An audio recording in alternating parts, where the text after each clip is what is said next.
Boa noite a todos. Muito bom, meu nome é Anderson Bonfim. Sou casado com a Andréia, pai da Giovana, da Olívia, da Pietra.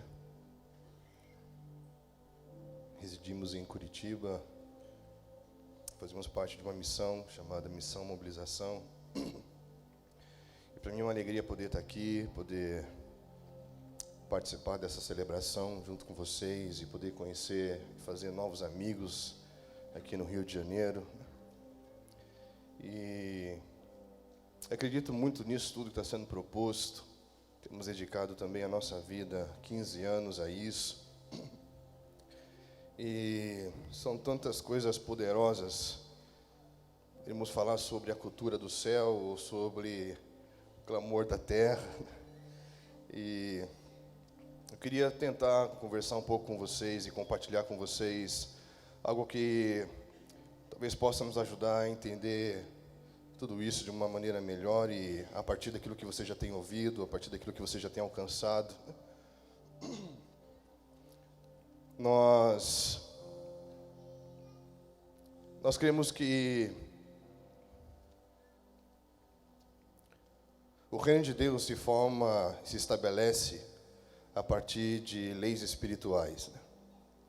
E Deus, ele é totalmente pactual, porque a natureza dele é pactual. Ele é um com o seu Filho, se move por meio do seu próprio Espírito. Ele é um, ele é totalmente pactual. E você precisa entender que o pacto é aquilo que tem o poder de fazer com que dois se tornem um.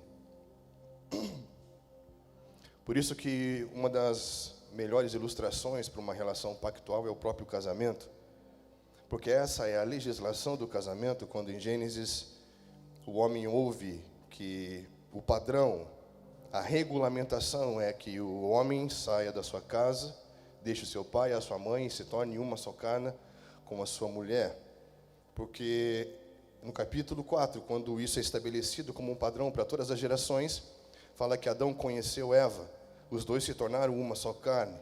A partir daquele momento, ele não tinha mais como voltar. E não tem mais como alguém voltar para a casa do pai ou para a casa da mãe, porque agora ele já é uma outra pessoa. Agora ele não é mais filho, agora ele é marido. Estão entendendo? Como conhecer muda a estrutura da pessoa e não tem mais como ela voltar ao que ela era antes, porque ela conheceu no sentido de se tornar um com alguém que fez ele se tornar uma outra pessoa. Ele era um, era filho. Se tornou um com uma outra pessoa que fez ele se tornar uma outra pessoa. Marido. Então o pacto é o que tem o poder de unir e nos colocar dentro de uma realidade. Deus, ele é totalmente pactual e se move única e exclusivamente por meio de relações pactuais. E ele é um e se mostra claramente por meio de tudo o que ele faz.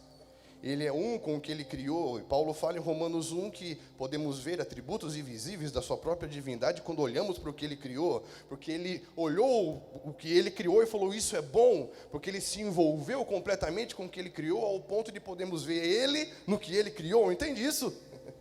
Porque ele é assim, ele é pactual, e ele criou o homem, e deu vida ao homem, e deu a terra ao homem.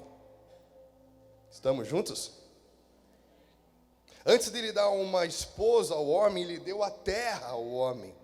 Plantou um jardim na região do Éden e deu a esse homem, para que esse homem pudesse cultivar e guardar, como um guardião, como um protetor, responsável por administrar, expandir e dar continuidade ao que ele mesmo tinha começado, porque afinal, ele plantou o jardim e falou, agora cultive o que eu plantei. A função do homem era de ser um com Deus e um com tudo aquilo que Deus estava fazendo na terra. E ele tinha essa função sacerdotal. Isso é tão incrível. Porque se você for olhar para Moisés, quando a partir de Moisés, Deus vem trazer uma constituição, uma legislação oficial, porque agora já não era mais um homem, ou agora já não era mais a família de Abraão, agora era a nação de Israel, e toda a nação precisa de uma constituição, e veio então essa legislação por meio de Moisés, e ele começa dizendo, Só ao Senhor Deus adorarás e só a Ele prestarás culto. E a palavra ali para prestar culto é a mesma palavra hebraica para cultivar que havia lá no Éden. E esse serviço de prestar um culto era a mesma coisa que o homem fazia quando estava cultivando, guardando, protegendo aquilo que Deus havia criado, porque ele era um com Deus dentro do propósito. Deus estava com ele todos os dias, ele estava com Deus todos os dias, estavam juntos, totalmente envolvidos numa realidade totalmente justa. Estamos juntos? Deus começa a criar e Ele estabelece as estruturas da terra, posiciona todas as coisas, e Ele preenche todas as coisas que Ele separou dentro das suas estruturas, e coloca o homem para guardar, cultivar. Depois que o homem começa a nomear a criação, ou seja, ele começa a ser um participante ativo do processo criativo, porque dar nome à criação é tão criar quanto você dá forma. Eu dou forma a algo, é processo criativo. Eu dou um nome àquilo que eu dou forma, é processo criativo. Estão entendendo? Como Deus e o homem estavam unidos nesse objetivo de dar forma e de dar nome, de dar caráter, de dar significado. Quando o homem se envolveu com o cultivo da terra, que é o seu serviço sacerdotal, quando o homem encontrou a sua vocação de guardar, proteger, preservar, ampliar, empreender, Deus deu a ele uma auxiliadora, uma esposa. Para quê? Para que ela pudesse auxiliá-lo em todo o seu serviço, em toda a sua vocação, para que ele, a partir de uma relação pactual, pudesse estabelecer uma estrutura de família empreendedora, para que juntos pudesse exercer a sua vocação servindo a terra, dentro da autoridade e do poder que Deus havia dado a eles para exercer domínio. Então eu quero deixar um recado aqui para os solteiros. Quantos rapazes solteiros nós temos aqui hoje? Eu vou te ajudar, fica de pé. Falando sério, pô, vou te ajudar. Fica de pé. Se você for mais ousado e quiser dar uma voltinha, pode dar. É pouco, hein, gente? Misericórdia. Pode sentar agora, obrigado.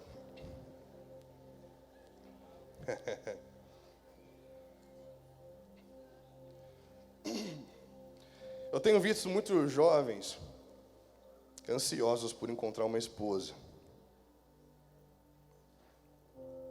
Mas eu tenho falado para muitos deles que também existe muitas meninas jovens também esperando procurar encontrar por jovens que já saibam o que querem fazer da sua vida. Porque você precisa entender uma coisa: primeiro você encontra a sua vocação, e Deus encontra uma esposa para você, e Deus ajuda vocês a se encontrarem. Estão entendendo isso? Você quer uma esposa, mas você quer uma mulher para te ajudar no quê? Qual é o projeto? Qual é o plano? Estão entendendo? Deus viu que quando Adão já encontrou a sua vocação, já sabia o que tinha que fazer, agora você precisa de uma auxiliadora. Porque ele já estava totalmente envolvido com o que ele tinha que fazer para o resto da sua vida. Estamos juntos? Sim ou não? Fica a dica, né? Essa é a estrutura original a partir da qual Deus trabalha e estabelece o modelo de sociedade. Um homem que é um com Ele, que a partir de entender a sua função na terra, estabelece uma família empreendedora que vai exercer uma vocação. E é interessante você perceber que tudo isso é um processo em que o homem, Deus e a terra se unem. Deus fala com o homem, com a terra produz. Deus fala com o que foi criado e dá nome àquilo que foi produzido, e Ele guarda e protege isso, e isso é a mesma coisa que Moisés chama de prestar culto. Uau! Não é incrível isso? Mas sabe o que acontece? O que acontece é que esse ambiente pactual, toda relação pactual, ela envolve direitos e deveres. Ela envolve mandamento, ou seja, aquilo que eu tenho que fazer. Envolve estatutos, que são aquilo que protege o ambiente em que Deus me deu para poder fazer o que eu tenho que fazer e dominar e não ser dominado por aquilo que eu deveria dominar. E um juízo, que é o que pode acontecer se eu quebrar os limites e não fazer o que eu tenho que fazer. Tudo isso tem a ver com um pacto, um ambiente totalmente legislativo. Nós somos totalmente emocionais e o reino é totalmente legislativo. Estão entendendo? Não é questão se é bom, se é ruim, se é triste ou se é alegre. É uma lei, é princípio. Muitas coisas a gente reclama que não funciona, mas é porque nós não cumprimos as leis para que as coisas funcionem. Algo só funciona quando você cumpre as leis que fazem aquilo funcionar. E o reino é assim, não é passional, não é emocional, é legislativo e totalmente espiritual. E totalmente prático. Totalmente real. Estamos juntos? E o Pai fala, existe um limite, o conhecimento do bem e do mal. Eu te dou tudo livremente, você tem tudo livremente. Mas eu coloco um limite para preservar a sua identidade, a sua vocação, aquilo que eu te dei. A árvore do conhecimento do bem e do mal. Um limite, uma proteção. Estamos juntos? O dia que você comer da árvore do conhecimento do bem e do mal, certamente morrerás. Era um juízo, uma consequência, algo que estava dentro dos termos da relação pactual, e eles eram um nisso. Enquanto havia uma justiça, ou seja, enquanto ele estava na posição exata e correta, dentro de tudo aquilo que estava sendo proposto, tudo funcionava. Justiça não tem a ver com riqueza e pobreza, tem a ver com todas as coisas funcionando dentro de uma estrutura original.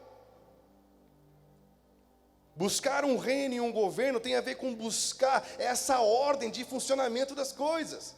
Nós queremos buscar o reino, mas não queremos rever a ordem de funcionamento das coisas. Busque o reino e a sua, ou seja, a ordem original de funcionamento das coisas. E se eu quero entender como algo funciona, eu tenho que voltar ao princípio e olhar para a planta original que está em Gênesis. Estamos juntos? O homem quebrou um princípio, quebrou uma lei espiritual. Estamos juntos? E quando ele quebra essa lei espiritual, não estamos falando de uma questão emocional, estamos falando de um princípio. Esse princípio tem uma consequência, certamente morrerás. A partir daquele momento, o homem está dizendo, eu não mais dedico a minha vida àquilo que você fala comigo. A partir desse momento, os meus pensamentos já não são mais os seus pensamentos, que são pensamentos de bem. A partir desse momento, os meus caminhos já não são mais os seus caminhos, porque agora eu decidi, por minha conta, convencido de uma necessidade que eu não tenho, porque eu já tinha tudo livremente, que eu preciso da árvore do conhecimento do bem e do mal. E a partir daquele momento, o homem se tornou Deus de si mesmo. A partir daquele momento, nasceu um novo mundo.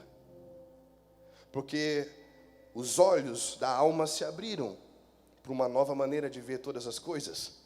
Nasceu um mundo que não é o mundo de Deus, que não é o mundo que Deus governa, mas um mundo, aquele mundo que significa uma ordem, um governo totalmente fora da proposta original de Deus.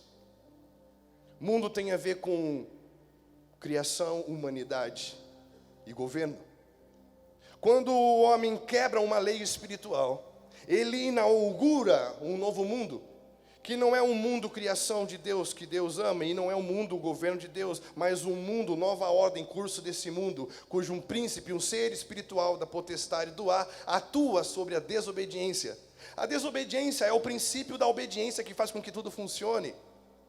Ou eu obedeço a Deus, ou não obedeço a Deus. O não obedecer a Deus é a desobediência. Estão entendendo? Mas a desobediência é a obediência a outro. A outra voz, a outra influência, a uma outra realidade. E Romanos 6,16 fala que a quem eu me ofereço como servo para obedecer, logo pertenço. E os olhos da alma se abriram, e o homem olhou para si, e já não se via mais como via antes, viu que estava nu, mas ele estava nu há muito tempo. O que aconteceu? Ele estava vendo tudo de uma maneira diferente. Já não via mais como via antes. Ele perdeu a sua capacidade de ver espiritualmente. Ele já não tinha mais a capacidade de servir espiritualmente, totalmente envolvido pela doação, pelo amor. Agora estava pensando nele. Eu preciso do conhecimento do bem e do mal. Eu agora preciso de uma roupa. Ei, a culpa é da mulher que você me deu. Já estava pensando totalmente nele, se justificando, se preservando, se protegendo. Estou entendendo que é um outro homem. Já não é mais a mesma pessoa. Não olha mais para a sua família da mesma maneira. Quando ele ouve os passos da presença do Senhor se aproximando, algo que era desejado agora se torna ameaçador, e ele se esconde, porque pela primeira vez na história da humanidade o homem sente medo, culpa e vergonha. Tudo muda porque ele quebra um princípio. E o que eu acho assustador é que na sua Bíblia, em Gênesis, capítulo 3, versículo 17, depois de todo o desenrolar desses acontecimentos,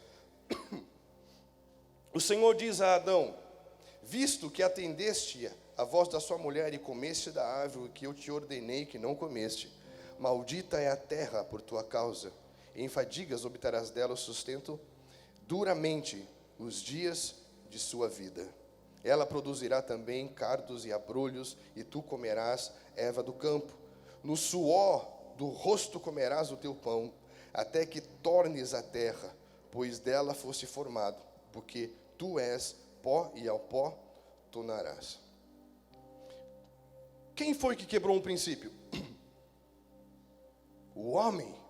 Quem foi amaldiçoado? A terra.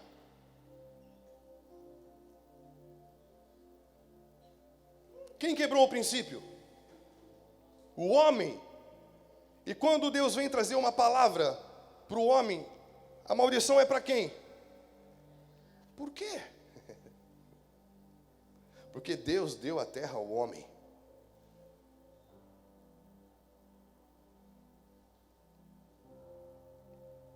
Você precisa entender isso de uma vez por todas.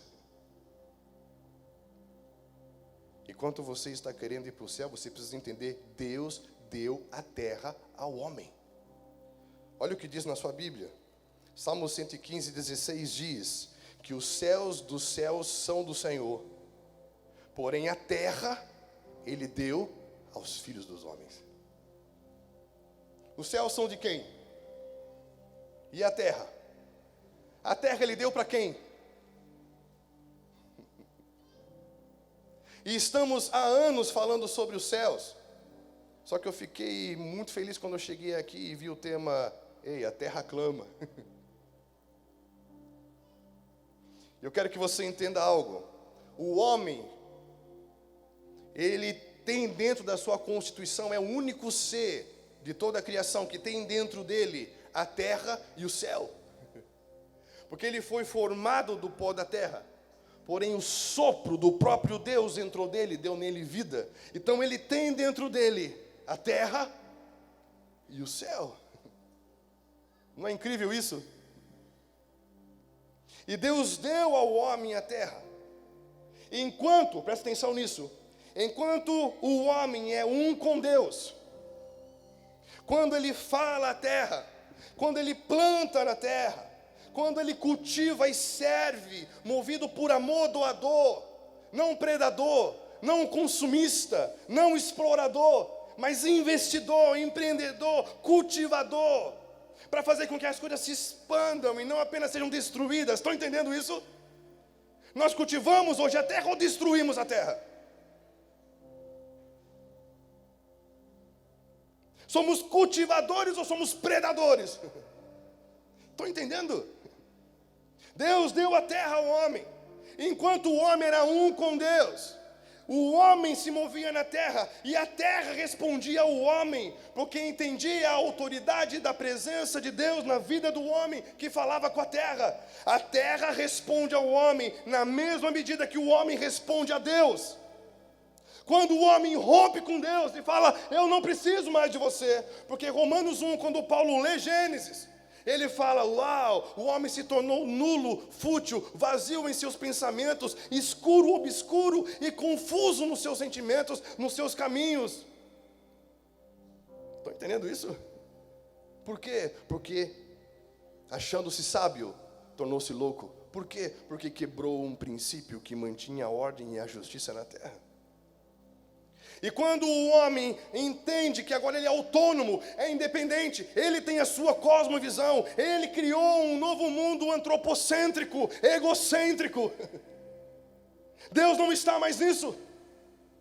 Por isso que Paulo fala em Romanos 1 que Deus entregou o homem às suas próprias paixões. Porque ele tenta falar com Caim: Caim, o pecado está batendo na porta do seu coração, domine. Ele ouve Deus, assim se tornou o homem, não ouve mais, porque ele é impulsivo. Deus fala com você tantas vezes e você continua fazendo, porque somos assim, dominados pelos impulsos do pensamento e desejo do nosso homem interior. É ou não é? Nos tornamos autônomos, independentes. E sabe o que acontece? Ele fala: por causa de você ter rompido comigo, a terra não vai mais responder você. Porque a terra é o reflexo de como você está. Você se tornou fútil, vazio, egoísta, adorando e servindo agora coisas criadas ao invés do Criador. E sabe o que acontece? Vai começar a nascer na terra aquilo que é reflexo do que está nascendo em você: mato e espinho. O que é mato? São coisas sem sentido. Não tem fruto. O que você faz com mato? Estão entendendo? A terra vai começar a produzir coisas sem sentido, porque agora você vai começar a pensar, fazer e sentir coisas sem sentido, porque você já não é mais um comigo. E agora você está agindo segundo o seu próprio coração, segundo o seu próprio entendimento. Os olhos foram fechados, novos olhos se abriram, e agora você é guiado pela sua própria vontade. Estamos juntos até aí? Sim ou não? E a consequência disso é morte. Só que Deus ama tanto o homem, que o homem tentou se aproximar dele fazendo uma roupa bem bonita, de folhas, de árvore, e tentou se apresentar diante do Senhor. A partir desse momento, a mentalidade do homem muda. E esse é o ponto que nós vamos entender, que é importante para nós hoje. E a gente vai entender como trazer uma cura para a terra. Por quê? Porque a quebra da relação do homem com Deus afetou a terra. Tudo bem até aí? Sim ou não? E você precisa entender algo. Entenda algo. Nós clamamos pelo céu. Estamos juntos? Mas a terra não clama pelo céu, a terra clama pelos filhos. Porque se os céus estão nos filhos, quando os filhos falam sobre a terra, eles libertam a terra, porque reconhecem de novo: ei, essa é a voz do homem que Deus criou para dominar a terra. Uau, cara, Romanos 8. Nós desejamos o céu na terra, a terra deseja que nós voltemos a declarar sobre ela na nossa posição original em Deus. Então a terra clama por quem? Pelo céu ou por você? Romanos 8 fala que é uma ardente expectativa na criação pela manifestação do céu ou pela manifestação dos filhos de Deus? E os filhos anseiam pela manifestação do quê? Dos céus. Porque essa é a oração do filho: que venha o teu reino na terra como? Estamos juntos? Os filhos anelam para que os céus venham para a terra. Por quê? Porque essa é a proposta original. No céu há um jardim, na terra há um jardim. Havia um jardim. Estamos juntos? Nos céus desse trono de Deus nasce um rio que se divide em 4 pelo jardim que tinha árvore no meio. Uau! É muita coincidência. No céu há um tabernáculo, um trono, um sumo sacerdote. E ele fala: seja na terra. Isso é real. Não são figuras, não são símbolos, são realidades. Estão entendendo isso? O nosso desejo é: seja na terra. E a terra deseja que a gente possa exercer de novo a nossa função sobre ela. Mas tem um problema: como que nós vamos fazer isso se a terra continua sendo contaminada continuamente com idolatria, com prostituição e com derramamento de sangue? Por que Deus fala para Caim: Presta atenção depois, você pode ler no capítulo 4, quando Caim mata seu irmão Abel, ele também mais uma vez fala: agora, por causa do que você fez com seu irmão, a terra não vai mais produzir para você. Por quê? Porque a terra responde a nós na mesma maneira que nós respondemos. Se eu não estou respondendo a Deus, a terra não responde para mim. Não tem como eu produzir, eu prosperar, eu crescer, eu avançar, se eu não estou respondendo ao propósito de Deus. Você pode até crescer, mas sendo um predador, e não um cultivador, multiplicador. Você pode ser um predador, consumista, acumulador, mas não um cultivador, empreendedor e multiplicador. Estão entendendo a diferença? Sim ou não? E quando o homem tenta se apresentar diante de Deus, movido por realizações, a partir de agora o homem só vai tentar se apresentar diante de Deus com realizações. Caim fundou naquele dia a religião. Ou seja, eu vou me vestir bem, eu vou fazer algo que faça com que o Senhor possa me receber de novo. Estão entendendo? E essa é a mensagem subliminar da religião. Eu vou fazer algo que faça com que Deus goste de mim de novo. E Deus olha para ele e diz assim: meu querido, você quebrou um princípio, a consequência da quebra do pacto é agora alguém tem que morrer. Porque a consequência é certamente morrerás. Então agora alguém tem que morrer. Eu te amo, eu quero me relacionar com você, eu te criei para isso. Mas existe uma exigência da quebra do pacto, uma exigência legal, não é emocional, não é passional, é uma exigência legal. Estamos falando de legislações.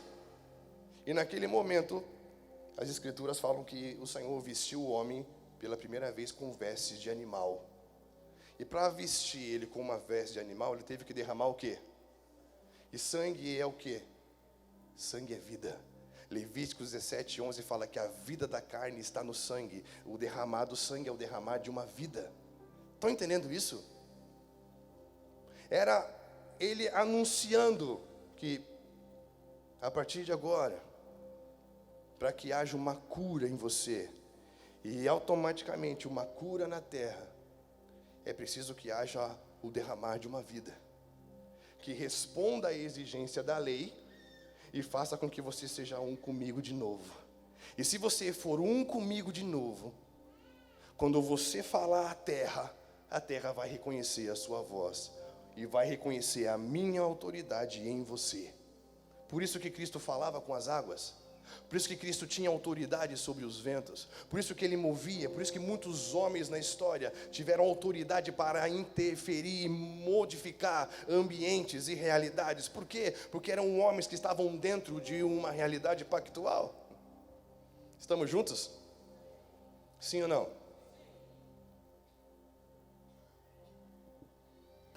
E eu vejo que uma das principais maneiras de nós trazermos uma cura para a terra é nós entendemos a necessidade de levantar altares na terra. E o que é levantar um altar na terra? Levantar um altar na terra é a mesma coisa que nós estivermos falando: eu estou totalmente disposto a dedicar a minha vida e ser um com você novamente. Foi isso que Abel fez. A semelhança do seu pai Adão, Caim, ele trouxe o fruto das suas realizações, das suas obras, religião. Está entendendo? E Abel derramou um sangue. Sangue é o quê? Sangue é vida. Eu estou oferecendo para você vida. Caim diz: eu estou oferecendo para você minhas realizações. Deus é o Criador do universo. Você acha que podemos agradar Ele com as nossas realizações? O que Ele quer? O que Ele quer? O que o profeta Oséias fala, que o amor de vocês é como uma neblina. Vocês amam, mas passa. E eu falo: misericórdia eu quero. Não apenas que você ofereçam coisas. Conhecimento, mais do que holocaustos, do que apenas você mostrar coisas, ou falar: eu te dou coisas. O conhecer bíblico, que é se tornar um, é isso que Deus quer. Olha que incrível o que está escrito na sua Bíblia, em Hebreus. Tem alguém aí?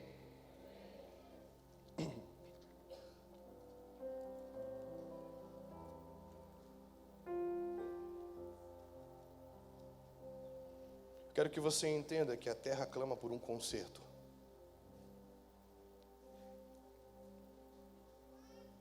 A terra clama por uma justiça. E Hebreus capítulo 10.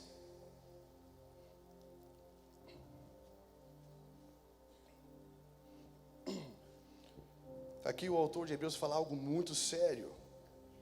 E eu quero que você pense nisso. Embora durante toda a história nós vimos muito derramamento de sangue, o autor aos Hebreus está dizendo aqui que essa nunca foi a ideia de Deus, que isso nunca agradou a Deus, isso nunca foi o que Deus queria. Imagine nas celebrações da Páscoa quantos e quantos litros e litros e litros de sangue que escorriam pelas escadarias do templo.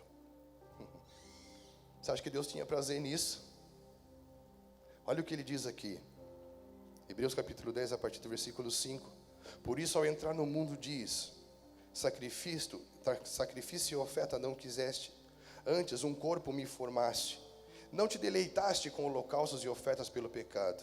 Então eu disse: eis aqui estou, para fazer, ó Deus, a sua vontade. Eis aqui estou, para fazer a sua. Depois de dizer, como acima, sacrifícios e oferta não quiseste, nem holocaustos e oblações pelo pecado, nem com isso se deleita ou tem prazer. Então acrescentou: eis aqui estou para fazer, ó Deus, a sua. Remove o primeiro para estabelecer o segundo. O que Deus sempre quis é que o homem voltasse a ser um com Ele, dizer: o meu prazer está totalmente envolvido com a sua vontade. Entendendo que a vontade não é algo que a gente busca abstrato, vontade é um lugar de nascimento espiritual. João 1, 12 fala que aqueles que creram passaram a ter o direito de serem feitos filhos de Deus, que não nasceram da vontade da carne, nem da vontade do sangue, mas da vontade de Deus. Vontade de Deus é um lugar de nascimento, estão entendendo? Vontade de Deus é quando você está no lugar de total dependência dEle, ao ponto de você estar acima do bem e do mal. E Yeshua não orou assim: Deus, que venha o fazer o bem na terra. Não, que venha a sua. Porque o homem nunca teve que se preocupar com o bem e com o mal. Ele estava totalmente rendido a uma vontade e simplesmente se movia numa vontade. Não ficava o tempo todo tentando decidir o bem e o mal. Ele estava acima disso. Uau, cara! Já parou para pensar nisso? Um lugar em que o próprio Deus, como Paulo fala em Filipenses, Deus operava ou gerava nele o desejar e o querer e o fazer segundo a sua. Ele tinha vontade, ele tinha força, ele tinha energia, e estava se movendo o tempo todo dentro de uma realidade. A partir de agora ele está totalmente o tempo todo em crise, tentando decidir entre encruzilhadas o tempo todo. Por quê? Porque estamos vivendo fora de uma realidade chamada vontade de Deus. Tem alguém aí? E a proposta do altar é você dedicar de novo a vida. Para quê? Para que possamos ser um de novo e entrar nesse nível de dependência total para fazer a sua vontade. Não é lindo isso? A primeira vez que um homem levanta um altar literal nas Escrituras está em Gênesis com Noé. Sabe por quê? Porque Noé foi um homem que trouxe um renovo sobre toda a terra. Deus não destruiu a terra com Noé, Ele renovou toda a terra com Noé. E Noé estava totalmente dependente de Deus, ele não sabia que hora sair da arca, o que fazer a partir daquele momento. Estão entendendo isso? Não é lindo isso, cara? Ele não estava ali apresentando realizações para Deus, ele estava esperando o vento. Que vento? O mesmo que pairava sobre as águas antes da criação de todas as coisas. O Espírito de Deus pairava sobre as águas, esperando uma palavra. Noé estava ali, esperando o mesmo Espírito que pairava sobre a nova terra, esperando uma palavra. Que palavra? Sai, se move. Uau! Não era um homem que estava cheio de planos, só agora eu vou construir uma casa, agora eu vou construir estradas, trabalho. Não, ele estava só esperando. É isso que Yeshua tentou explicar para Nicodemos. Ei, aquele que é nascido de Deus só percebe o vento. Não é por esforço mental. Ei, perceba o vento. De onde vem? Não sei. Para onde vai? Não sei. Se una a ele. Assim é todo aquele que é nascido do Espírito. Não é lindo isso? Ele abre uma janela, vê um novo horizonte, sai da arca, levanta um altar dizendo: eu dedico a minha vida a você. Eu não sei o que fazer daqui para frente, eu dedico a minha vida a você. A partir daquele momento ele estava renovando a terra, recomeçando algo. Estão entendendo? Um homem que salvou a sua casa, um homem que trouxe salvação e livramento para a terra, um homem que fez com que as curas se tornassem novas. Ei, querido, nós estamos muito próximos disso acontecer. E precisamos de homens que levantem esses altares, não apenas homens que prestam cultos, que oferecem coisas, mas homens que dizem: Deus, está aqui a minha vida, eu quero ser um com você de novo. Para que em meio a uma crise global, nós possamos dar voz e palavras para que coisas frutifiquem nos lugares secos, para que caminhos se abram onde não há caminhos, para que nós possamos perceber: ei, você não vê que eu estou fazendo uma coisa nova na terra? Estou abrindo caminhos onde não tem caminhos, fazendo nascer algo onde não pode nascer algo. Ei, perceba, eu posso através de vocês fazer algo novo na terra. Mas será que nós estamos levantando altares na terra ou estamos destruindo a terra? A terra clama pelos filhos, por homens que vão dedicar a sua vida a voltar a cultivar, a exercer um sacerdócio sobre ela. Estamos juntos? Isso faz sentido para você? Aí você vai encontrar Abraão. Deus fala com ele: sai da tua terra, da tua parentela, rompe com toda uma estrutura de Terá, do seu pai, de um homem sábio da terra de Ur dos Caldeus, de todo esse movimento chamado Torre de Babel, de Nimrod. Rompe com essa mentalidade humanista que tenta construir de baixo para cima e fazer rompe com isso. Que tudo isso que eles estão buscando pela sua própria força, eu vou dar a você, se você for um comigo. E ele sai, sem saber para onde estava indo, segundo Hebreus 11. E ele chega no lugar e Deus aparece para ele e fala: esta é a terra. E sabe o que ele faz? Ele levanta o altar. Sabe por quê? Ele não fica cheio de planos: agora eu vou construir algo. Não, ele fala: uau, você me deu uma terra e para minha descendência eu vou levantar um altar para dizer: ei, a minha vida é totalmente sua. Eu preciso que você me fale agora o que fazer com essa terra. Estão entendendo?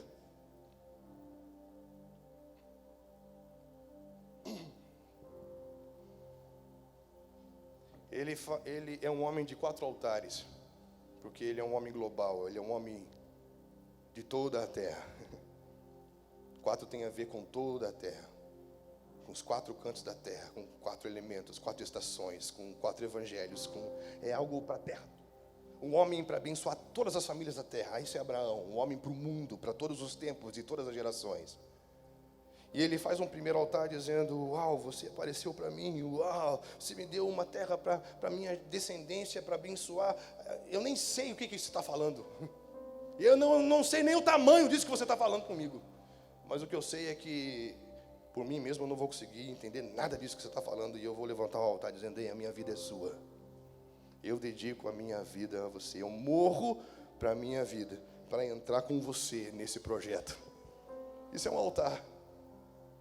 Estão entendendo isso, queridos? Ele faz isso 2 vezes. Quando ele chega na terra e vê que a terra havia necessidade, ele vai para o Egito. E lá no Egito ele se perde nas mesmas coisas que ele havia renunciado. Então ele volta para o lugar onde ele levantou o altar pela primeira vez. Ele se reconcilia. Falei: eu não posso perder de vista que você é a minha garantia dentro desse projeto. Que você é meu provedor, que você é minha segurança, meu protetor, que você me posiciona, que você me estabelece. E aí ele vai para um lugar chamado Monte Moriá. E ali ele faz o seu sacrifício. Para mim, o maior sacrifício de todos os tempos, porque no Monte Moriá é a base do que foi construído o tabernáculo, é a base de onde se estabeleceu Sião, Jerusalém. Ali foi um começo de tudo. Eu não acredito que ele estava apenas lançando o fundamento de um lugar físico, mas ele estava num lugar espiritual, porque todos os homens que trouxeram os céus para a terra estavam num monte. Já parou para perceber isso? Moisés no Sinai, Abraão no Moriá, Davi em Sião, todos esses homens que trouxeram algo estavam num lugar de sacerdócio, porque um monte fala de um lugar onde se estabelece uma cidade, um santuário, um lugar que é a morada de Deus, a cidade de Deus, é um lugar dos sacerdotes, um lugar onde você vê claramente, nesse lugar, ele ofereceu o seu filho Isaque. E durante muito tempo a gente acreditou que Abraão é uma figura de pai, Isaque é a figura do filho, não é? Porque Paulo fala isso lá em Gálatas. Mas, de repente, aparece um cordeiro e fala: ei, Abraão, não precisa matar o seu filho, porque eu mesmo providenciei um cordeiro para o sacrifício. Quem é o cordeiro que o próprio pai providenciou para o sacrifício? Olha que lindo. É como se tudo que Deus deu a Abraão para estabelecer para todos os tempos e para todas as gerações, porque hoje nós somos abençoados em Cristo, debaixo das bênçãos que foram dadas a Abraão, cara. Paulo fala isso em Gálatas. É como se Abraão tivesse colocado ali a pedra fundamental do início de um sacerdócio, de um santuário, de uma cidade. E ele construiu a pedra fundamental, se chama obra de redenção, manifestação do Cordeiro. A partir da providência do Cordeiro de Deus, que derramou o seu sangue para que aquilo que ele deu a nós não se perdesse, e pudéssemos estabelecer aquilo que o Pai nos deu para fazer. Ele perdeu para que a gente não tivesse que morrer. Estão entendendo? E na doação da vida sem pecado, ele anulou o poder da morte, porque o salário do pecado é a morte. A doação da vida sem pecado anula o poder. E ele estabeleceu um plano de redenção, e tudo que nasceu de Abraão a partir daquele momento foi fundamentado na manifestação do sacrifício do Cordeiro, que foi providenciado para que não se matasse Isaque. Tudo que esses homens construíram foi fundamentado na revelação e no mistério oculto chamado Cristo. Não é lindo isso? Isso para mim é uma história de homens que construíram na terra sobre altares. Hoje nós olhamos para tudo isso e é tudo tão claro. Abraão estabeleceu uma família, a missão de Moisés era estabelecer uma nação. Estamos juntos? Sim ou não? E quando ele vai estabelecer uma nação, ele estabelece um estatuto perpétuo, um decreto da eternidade chamado Páscoa. E o que é isso? Eles deveriam passar por uma porta que pingava sangue. E quando eles passassem por aquela porta, e seria estabelecido o primeiro mês do ano, ou seja, não importa que tempo você está vivendo, passou pela porta que pinga sangue, é o primeiro mês, é o começo, é um novo dia, uma nova história de uma nova vida. Porque essa Páscoa e essa porta se chama Cristo. E no capítulo 13 de Êxodo ele fala: agora você avisa a todos os primogênitos que eles são meus. E quem são os primogênitos? São os filhos. Em Números 3 e 4 fala que há uma troca. Ele troca 22 mil levitas por 22 mil primogênitos e estabelece uma ordem sacerdotal. Ou seja, e esses ministravam no santuário em nome de toda a nação de Israel, que era o quê? A manifestação dos filhos numa ordem sacerdotal. Uau! E isso trazia o quê? A presença de Deus para a terra. O que Davi entendia? Se o meu povo que se chama pelo meu nome se humilhar, orar, me buscar, se arrepender dos seus maus caminhos, eu virei, perdoarei seus pecados, ouvirei, e sararei, e sararei, e sararei. Quem amaldiçoou a terra? O homem. Quem vai trazer cura para a terra? É só uma questão de postura do que você vai fazer com a sua vida. O que estamos fazendo com a nossa vida? Vai trazer cura ou vai continuar amaldiçoando? Qual era a grande missão de João Batista? Era reconciliar todas as coisas.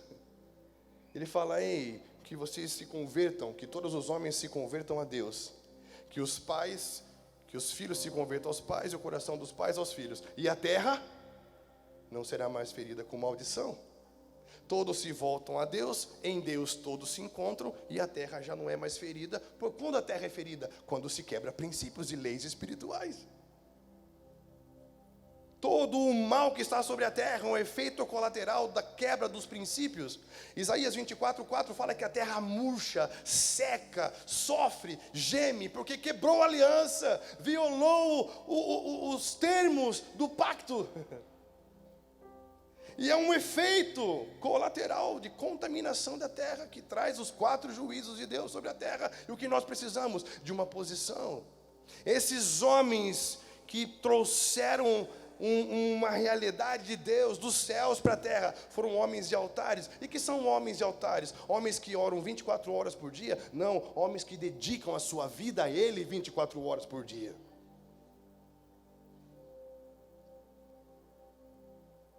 Estamos juntos? Sim ou não? A figura do altar não é apenas quando você vem e oferece coisas para Ele. É quando você fala: ei, sem derramamento de sangue não há perdão de pecados. E o sangue do Cordeiro foi derramado, e com o seu sangue Ele nos libertou dos nossos pecados e nos comprou para Deus, para nos constituir um reino de sacerdócio sobre a terra. A terra clama. A terra clama. A terra clama pela manifestação dos filhos. E é interessante que em Romanos 8 ele fala de 2 tipos de filhos diferentes. Porque ele começa falando sobre se somos filhos, somos herdeiros, se somos herdeiros, somos co-herdeiros de Deus. E a palavra que ele usa ali é teknon, que significa um bebê.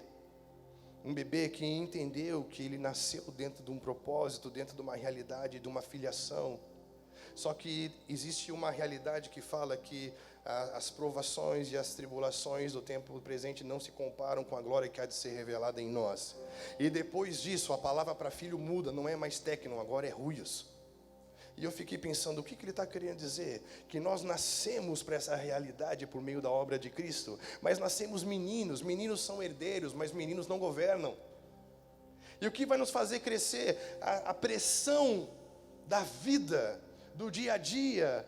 É nós diariamente vivemos como homens que estabelecem um altar a cada manhã, dizer: ei, a minha vida é sua. E eu não quero buscar a sua vontade, eu quero viver uma realidade agora chamada vontade de Deus. Estamos juntos? E eu quero depender de você para tudo, assim como Noé, assim como Abraão, assim como Moisés, foram homens de altares. Isso faz sentido para você? Sim ou não?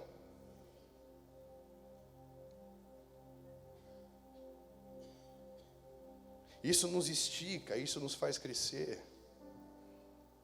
Repita comigo: crescer dói.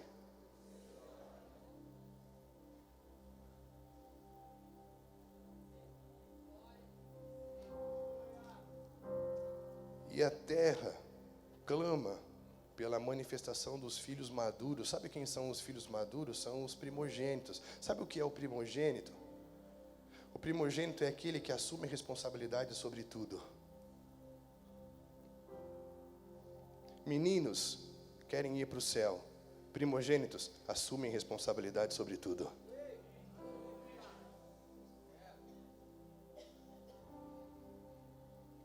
Muita gente quer a unção dobrada, mas não sabe que a medida dobrada do primogênito significa você vai ter responsabilidade sobre tudo. Por que Elias fala, eu quero uma medida dobrada? Porque ele falou, porque eu fiquei com o seu manto e tudo que você deixou eu vou ter que assumir. Eu vou assumir responsabilidade sobre tudo. Eu sou o teu primogênito. E pela lei o primogênito tem direito a uma medida dobrada, porque ele tem responsabilidade dobrada. Estão entendendo? E quem era a ordem sacerdotal? Era a substituição dos primogênitos, aqueles que assumiam a responsabilidade de serem ministros da reconciliação. O que são sacerdotes? Aqueles que dão continuidade à obra de Cristo, de reconciliar todas as coisas. Cristo veio para reconciliar tudo que há no céu e na terra com Deus. Fomos reconciliados com Deus e agora reconciliamos a terra à medida que cultivamos e recuperamos a nossa posição nele. Estamos juntos?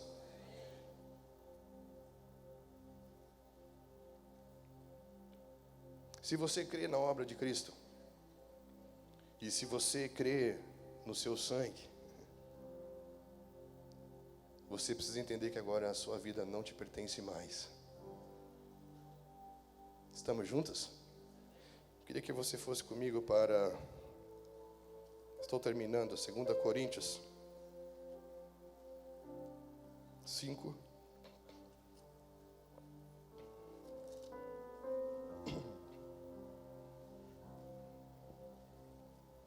Versículo 11.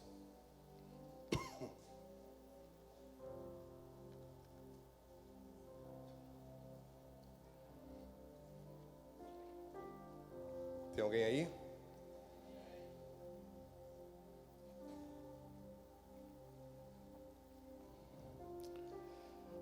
Diz assim, versículo 14: pois o amor de Cristo nos constrange, julgando nós isto, um morreu por todos, logo todos, repita comigo, todos morreram. Todos que passaram por aquela porta que pinga sangue, todos os primogênitos morreram, e todos que morreram agora pertenciam a Deus. Se eu passo pela obra chamada Cristo, cruz, eu preciso entender que do outro lado da porta, a vida que eu vivo não é mais minha. Eu fui comprado com o seu sangue que me libertou dos meus pecados e me constituiu um reino sacerdotal para Deus. Logo, eu sou um homem de altar, ou seja, a minha vida não é mais minha, a minha vida é dele. Todos os dias eu vivo para quê? Para manifestar essa realidade. Onde? Na terra. A terra clama por homens que voltem a ter autoridade para andar sobre ela. Reconciliar todas as coisas. Estamos juntos? Sim ou não? Eu não tenho tempo para falar sobre serviço espiritual, sobre visão espiritual, serviço espiritual e autoridade espiritual, mas Cristo foi provado no deserto, nas mesmas áreas que Adão e Eva foram provados, e no certo momento que ele foi provado, ele foi lançado no pináculo do templo, o ponto mais alto do templo, que significa o ponto mais alto do sacerdócio. E ele fala, se você é quem você é, pula daí e dá voz aos anjos para que te salve. E ele fala, não tentarás o Senhor teu Deus, porque ele traz a Torá, Gênesis, Deuteronômio, e ele está legislando sobre isso, e eu acho incrível, porque o que estava acontecendo naquela época, é que o sacerdote daquela época estava trabalhando para preservar a sua posição, e a ideia do sacerdócio é aquele que não tinha nenhuma herança, cuja minha herança e a minha porção era o Senhor. Estão entendendo? O sacerdote não trabalha para preservar a sua vida. O sacerdote deu a sua vida para trabalhar na reconciliação da terra, na cura da terra, no serviço da terra, cumprindo a sua vocação, se ocupando daquilo que Deus chamou ele para fazer numa terra, para que essa terra frutifique, floresça, produza, e as pessoas vejam isso e falam, uau! Como você consegue fazer isso? Só o Senhor Deus eu adoro, e só Ele eu presto culto. Nós estamos trabalhando para preservar a nossa vida? Ou nós somos homens de altares que estão falando, ei, aqui estou, ó Deus, para fazer a sua vontade, que seja na terra como nos céus, e que a terra nos veja e produza. Estamos juntos? Presta atenção nisso, se uma palavra do reino estiver dentro de você, a palavra do reino vai fazer de você um filho do reino. E um filho do reino é como uma semente plantada num campo chamado mundo. E quando ele é plantado nesse campo chamado mundo, o calor da terra, a vida da terra pressiona a semente. E ele morre, e na sua morte, a vida que está dentro da semente, o embrião rompe, e ele produz muitos frutos, a partir da vida que estava dentro dele, que era a palavra do reino. Quando uma palavra de Deus está dentro de mim, eu não tenho medo de pressão da terra não, meu irmão. Porque quando a pressão da terra vem, ela faz eu morrer sim, mas na minha morte opera a vida.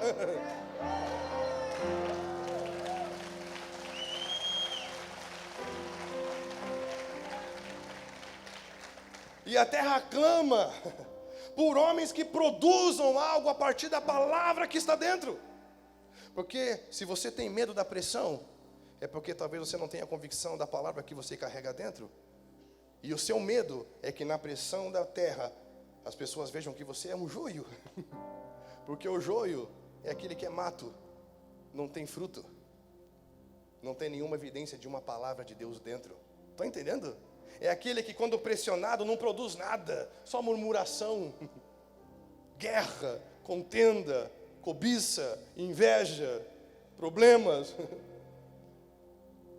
A terra clama por homens que carreguem algo e que na sua morte produzam algo que tenha vida.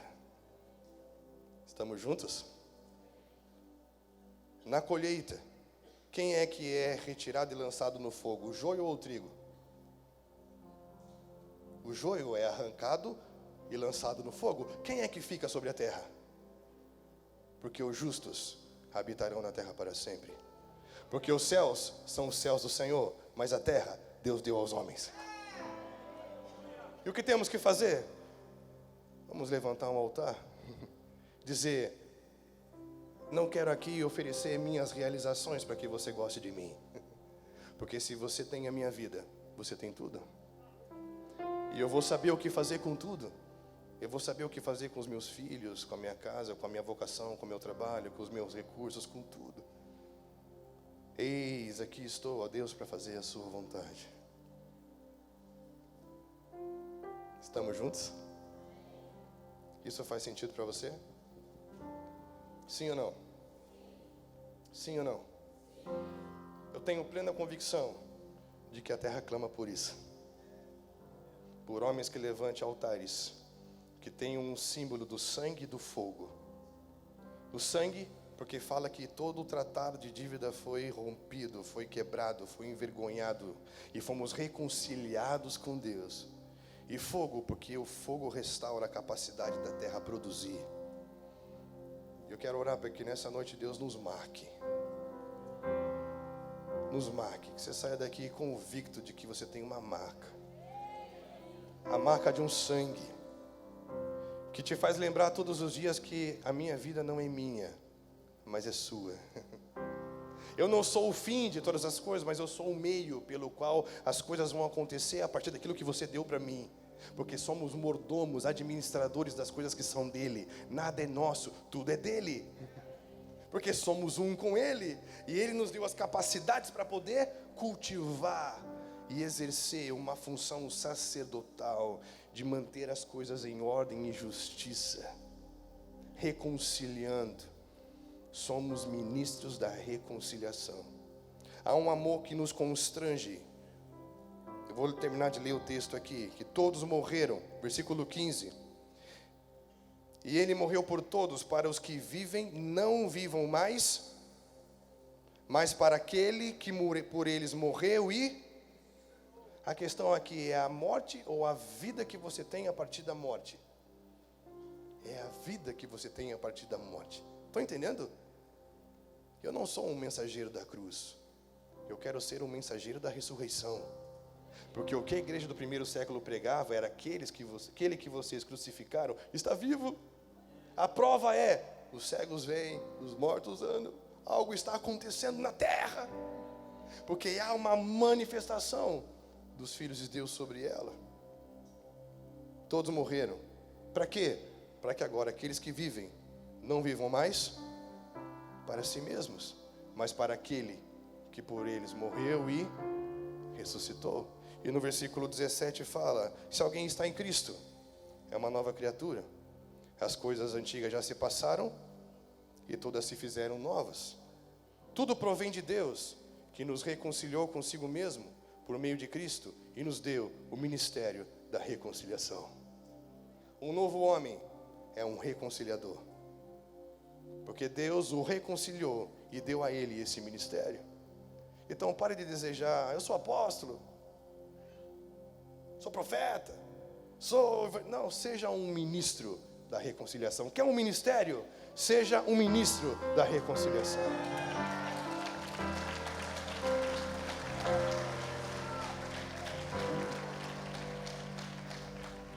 Mas como começar a ser um ministro da reconciliação? Perdoe. Porque agora nós não julgamos mais pela lei, porque pela lei todos nós estávamos condenados e fomos perdoados pela graça. E essa graça nos protege. Essa graça nos mantém num lugar de vida. Estão entendendo isso? Isso é tão sério que na sua Bíblia, em Gálatas 2:21 e em Gálatas 5:4, fala que se nós voltamos a medir e a julgar pela lei, decaímos da graça e nos desligamos de Cristo. E o que nós cantamos aqui de receber um reino inabalável, em Hebreus 12, fala: ei, retenhamos, guardemos a graça. Retenhamos em nós um reino inabalável, como? Guardando a graça.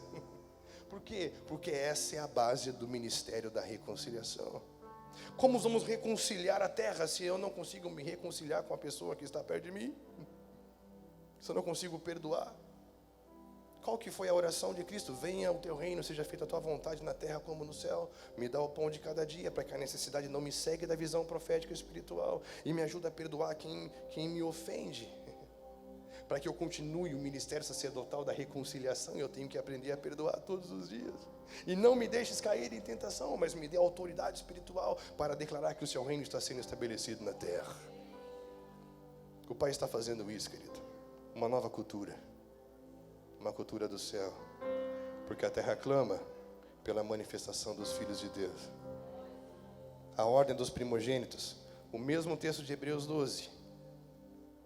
O mesmo texto de Hebreus 12, que fala que o sangue de Cristo traz uma realidade superior ao sangue de Abel, que da terra clama, porque o sangue de Abel clama por justiça, o sangue de Cristo declara: todos foram justificados. É uma obra superior, e ele fala nesse mesmo Hebreus 12, que nós somos a igreja dos primogênitos. O que é a igreja dos primogênitos? A igreja dos filhos que foram amadurecidos pelas pressões da terra. A igreja daqueles que assumem responsabilidade por tudo, ou seja, assumem responsabilidade sobre a terra. Estão entendendo isso? Porque os céus dos céus são do Senhor, mas a terra Deus deu aos homens. Precisamos voltar ao nosso lugar original. Eu queria convidar você a ficar de pé.